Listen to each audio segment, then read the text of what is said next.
Déjà, on avait un menteur au club. On va pas en avoir deux maintenant. Deux menteurs. Non, ça va commencer à faire beaucoup. On est qui, nous, en fin de compte? Font, là, avec son Haaland. Ça fait des mois qu'il nous dit qu'il va ramener Haaland. Il a encore déclaré ça hier soir ou avant-hier soir. Comme quoi, on va négocier avec Haaland. On est sûr de vouloir mettre toutes les chances de notre côté, je sais pas quoi. L'agent de Haaland a parlé. Il a dit non, il m'a jamais appelé. Je le connais pas. Je sais pas c'est qui. Le mec, il va appeler tout le monde, mais personne ne le connaît, même Messi. Ouais, je suis élu, je vais appeler Messi le premier jour dès que je suis élu. La première chose que je fais, c'est j'appelle Messi. Il s'est même pas quitté, il te connaît pas, Messi. Arrête au bout d'un moment. Les Blaugrana, j'espère que tout va bien de votre côté. On se retrouve pour une petite vidéo actualité. On va parler de Font, d'Alvarez, de Bastoni ou encore de l'extra sportif entre Bartomeu, Laporta et Victor Font. Tardons pas plus, parlons football, parlons actualité, c'est parti. Commençons par cette excellente nouvelle. Gavi, hier je vous en parlais déjà comme étant quasiment de retour, il pourrait même apparaître face à Séville, pas en tant que titulaire évidemment, même en rentrant dans le jeu ça m'étonnerait, mais pourquoi pas, peut-être quelques minutes, 15-20 minutes. Enfin bref, aujourd'hui, la une de Mundo Deportivo, Gavi est de retour. C'est officiel, c'est un nouvel atout qu'aura sous la manche Hansi Flick pour effectuer des changements, des stratégies face aux adversaires. C'est toujours bon à prendre, un joueur de cette qualité-là qui revient à ce moment-là de la saison, il faut assurer face à Newcastle évidemment pour que la saison et une continuité, sinon bah, elle est totalement foutue. Et pareil pour le match contre Séville. Il faut essayer d'assurer, même si ça paraît compliqué, parce qu'apparemment il y a de la fatigue, les gars. Donc on pourrait voir beaucoup de changements. Est-ce que ce beaucoup de changements va porter préjudice à notre résultat ou pas? Je suis pas devin, je n'en sais rien, mais j'espère pas. J'espère vraiment qu'on va enchaîner une victoire pour se garder un peu cet oxygène-là, au moins en Liga. Sport rapporte que dans les vestiaires, on dit tout le monde est épuisé. Flick pourrait procéder à d'importants changements lors du match contre Séville. Hâte de voir quels seront ces changements. Est-ce que le petit Xavi pourra débuter titulaire directement?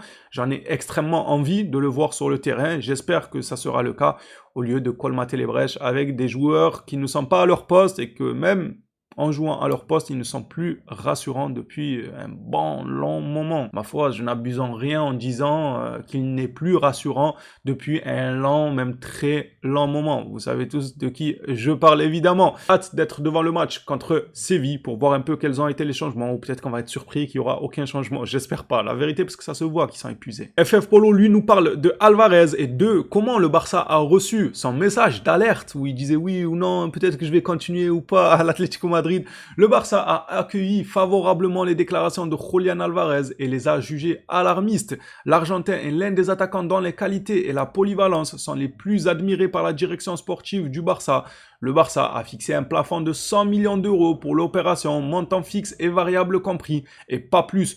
Franchement, je trouve ça correct. 100 millions avec les bonus, moi je trouve ça correct. C'est-à-dire qu'on va tourner à un prix autour des 70-75 millions avec 20-25 millions peut-être en bonus s'il gagne un ballon d'or, si on gagne la Ligue des Champions, si on gagne 2 Ligas d'affilée, s'il finit meilleur buteur. Vous savez ce genre de bonus-là qui pourrait faire monter la somme à 100 millions. Alors certes, ça sera une somme, mais si le joueur a confirmé ces bonus-là, ça veut dire que le Barça a été gagnant à un moment donné. Donc c'est gagnant-gagnant. Moi, ça me paraît pas abusé. La vérité, j'ai toujours dit, un transfert de ce joueur autour des 70-80 millions, c'est parfait, ça serait très très bien. Maintenant, si ça monte à 100 millions avec bonus, ça me choquerait pas, parce que les bonus, ça ne veut pas dire que tu les payes, et comme je l'ai dit juste avant, si on venait à les payer, ça veut dire que le Barça a été gagnant, de par un ballon d'or d'Alvarez, une Ligue des Champions, ou qu'il a fini meilleur buteur de la saison, donc ça nous a fait du bien. Au final, tout le monde est content. Alvarez, ça sera sans aucun doute l'un des dossiers les plus chauds, si ce n'est le plus chaud cet été pour le FC Barcelone. Regardez qui refait surface, Bastoni, il est encore là, celui-ci, encore lié au FC Barcelone. Bon, je suis content parce que Deco n'est pas dupe, il veut négocier, mais il se doute bien que l'agent pourrait jouer un double jeu, c'est déjà ça. Après, je m'en doute qu'ils sont pas bêtes à leur niveau en vrai.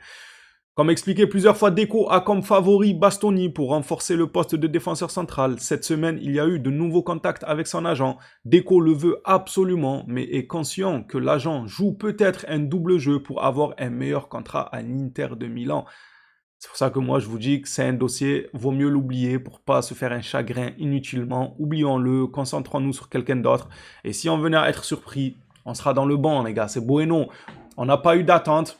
S'il vient pas, pas de déception. S'il vient, c'est banger, on a gagné, on festoie et c'est tout les gars. C'est tout bon en vrai, faut adopter cette ligne de conduite. Moi j'ai coupé espoir envers ce joueur, ça me paraît comme étant l'un des dossiers les plus compliqués à gérer et si le Barça arrive à le gérer, eh ben franchement chapeau. Après ça dépendra à quel montant aussi, hein. S'ils mettent 80-90 millions, faut pas abuser. Mais s'ils arrivent à s'en sortir et nous le ramener, ça serait grandiose. Vraiment un dossier que moi, en tout cas avec mon appréciation, je vois comme étant l'un des plus compliqués possibles. Au vu du joueur, que ce soit de sa qualité, que ce soit de sa vie en Italie, que ce soit de son origine, enfin, je vous ai dit qu'il y a un contexte qui fait que ce dossier est très très compliqué, qu'il va peut-être jouer double jeu pour augmenter son salaire et rester localement chez lui sans se casser la tête en ayant un contrat doré. Je vais pas rentrer dans les détails, j'avais déjà détaillé tout le fond de ma pensée par rapport à ce dossier, le pourquoi du comment. Ça s'annonce comme étant un dossier très très compliqué. Passons maintenant à Erling Haaland. Selon Rafael Pimienta, son agent, il n'y a pas eu de contact avec Font. Je sais pas ce qu'il nous raconte.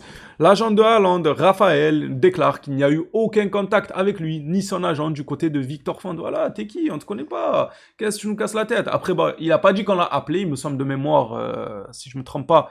Font n'a jamais dit qu'on l'a appelé et tout, qu'on a entamé des négociations, mais il a dit qu'on va tout faire pour le ramener, ça devrait le faire, on est capable de le ramener. Si le joueur est intéressé par un nouveau projet et tout, bon voilà, l'agent de Haaland, il a mis les choses au clair assez rapidement, il n'y a pas eu de contact, donc tu ne peux pas te baser sur ça pour effectuer ta campagne électorale, ça va être compliqué. Pour terminer cette vidéo actualité, elle fut pas très longue, une déclaration de Laporta envers Bartomeu ainsi que son concurrent direct Victor Font. Laporta déclare que Bartomeu soutienne Victor Font ne me surprend pas, ils sont pareils. Ouf, ça fait mal ça. Ben oui, franchement le mec il vient, il veut reprendre le Barça, il nous parle d'une nouvelle ère, de la jeunesse, le Barça doit tourner la page avec le passé, ce temps-là est révolu tout. Ça peut être vrai, mais tu peux pas avoir comme ami Bartomeu, celui qui a foutu un pétrin pas possible dans ce club. Tu peux pas. En fait, t'es pas légitime de parler. Moi, je veux faire une campagne électorale, il y a Bartomeu, il vient pas. S'il te plaît, mon pote. Sur le côté, moi et toi, on se connaît pas. Après, on parle. Une fois que je suis élu, si tu veux, tu parles, tu dis ce que tu veux et tout. Mais avant ça, cache-toi. On va te cacher, on va lui mettre un drap dessus. Plus jamais il parle, ni il cite mon nom, ni rien. Laisse Bartomeu, l'un des pires de Barcelone, parler de toi, dire qu'il vote pour toi, qu'il est d'accord avec toi, qu'il est d'accord avec tes propos. Pour moi, je suis désolé, mais c'est se mettre une balle dans le pied tout seul. Tout seul, Victor Font, il s'est mis une balle dans le pied en faisant ami-ami avec ce Bartomeu. Enfin, ils étaient déjà amis, mais vous m'avez compris, en prenant position publiquement sur Bartomeu, en ne condamnant jamais sa gestion, jamais. Il a dit que sous l'ère Bartomeu, c'est vrai qu'il y a des choses qui n'ont pas été bien faites et tout. Jamais. Que Laporta. Mais Bartomeu, ah, c'est mon ami. Et Bartomeu, de son côté, oui, je vote pour un tel, je vote pour monsieur Font, etc. Enfin, au bout d'un moment... Je te tire une balle dans le pied tout seul, petit. Vite, le dénouement de cette histoire. Et pour clôturer, je vais faire une parenthèse sur Guardiola. On l'aime beaucoup, Guardiola. Hein. Non, franchement, Catalan, tout ça, le Barça, belle époque, époque prime et tout. Mais qu'est-ce qu'il est relou, lui. Je parle du match d'hier face à City. Qu'est-ce qu'il est relou quand il s'entête à vouloir faire la star. Quand il veut faire des coups tactiques.